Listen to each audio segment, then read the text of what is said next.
So after reading the first 4 chapters of Understanding Comics, The Invisible Art, I found the book to be pretty engaging, especially for what is essentially a textbook. I feel like it explained things in a way that I could understand, and I really appreciated how it gave examples of the techniques that it was discussing.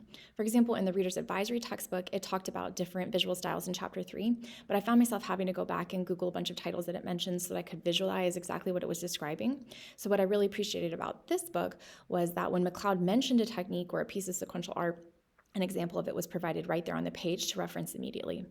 I also thought that the tone, being kind of casual, the way he broke that fourth wall and established the book as kind of a conversation with the reader, made it more engaging as well, which was something that a reviewer from a blogger at Unobtrusive Lucidity mentioned. He said that the book gave a deceptively academic treatment of the subject, and I have to agree. I didn't feel like I was reading a textbook really, but at the same time, the ideas in the book still stretched my thinking a lot, and I ended up taking a bunch of notes on things that were new to me and that were interesting.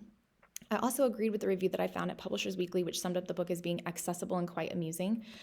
So overall, I think that the intended audience for this book could be kind of varied. It could be people like us who are studying comics, like for this class, because it does provide key definitions for terms like what comics are, and it provides that history of comics, which is helpful for understanding them from an academic standpoint.